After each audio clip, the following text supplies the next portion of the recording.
is becoming a major concern in Israel.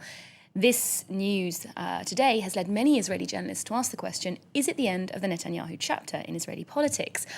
The same paper, the Jerusalem Post, says maybe. They have an editorial on the front page that sets out this scenario, the dream scenario for Netanyahu, where he gets re-elected, and the nightmare scenario. Now, it's an interesting little allegory they do. They say that in the dream scenario, he builds party in his he builds power, in his Likud party.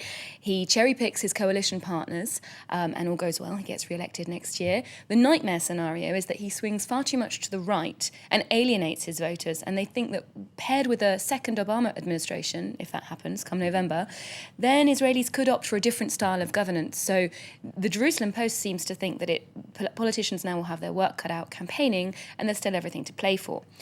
Haaretz, however, the other Israeli paper, an English language, more centre-left paper, doesn't think that it's all to play for. They think it's decided.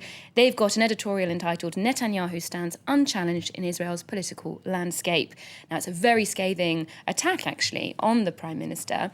They say that he's been a bit of a failure on the domestic front. He hasn't really addressed Israeli issues. He's not even looked at a vision for the future of the country, nor the Palestinian question. But he's been worrying about international relations. And they say that because he's been well behaved on that front, for example, he's not antagonised his neighbours, including Mohamed Morsi in Egypt, even though the two are very ideologically opposed. He's kept Western allies on side, which has been very important. And I was quite surprised to see this in the editorial. They say that this support has come even though, and I quote, Western powers can't stand him or his policies. But Haaretz concludes that because there's no real opposition on the horizon for him, that he'll probably win a second mandate. OK, it's going to be interesting, isn't it? Particularly with the US elections going on at the same time, as you say. Now, we've also been talking here on France 24 about this 14-year-old Pakistani girl shot by the Taliban for speaking out. What about the Pakistani press? How are they treating this story? Well, the Pakistani press obviously were treating this on the front page of most of the papers. Pakistan Today had her photo on the front cover, showing their support for her. There was a headline that said terrorised but not silenced, which was obviously very supportive of the young girl. They're also reporting on an outcry from Pakistani politicians, including President Zardari, who said that he would always support the things that she was fighting for. Malala, her name is, which is better education for girls and women. She was attacked for being anti-Taliban and pro-secular and being a bit of a proto-feminist, which is quite amazing in the region where she was, the Swat Valley.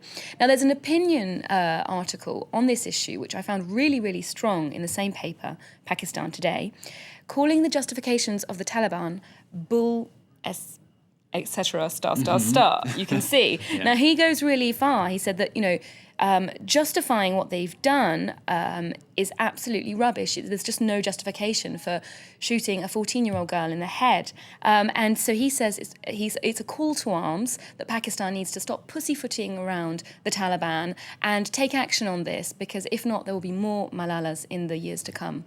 OK, talking of calls to arms, the drug lord who's been killed by the Mexican Navy, but bizarrely, we've been reporting here that it seems they've lost the body. What on earth's going on here? Yes, the Mexican papers are a bit concerned about this. The paper from the region where he was reportedly killed, Vanguardia from the state of Coahuila, is asking on its headline, did they kill El Lascar, which obviously puts the seed of doubt into our minds. And in the European press, a Catalan paper actually had a short profile of the man himself, who he was and what kind of drug lord he was. And they actually predict that there's going to be now a fight for his position in the drug cartel. He's left a space. So obviously they don't think that by decapitating the king, they've got rid of the monarchy. Could make it worse, I suppose. Olivia, all right, thanks very much. That's Olivia with the International Paper Review here on France 24.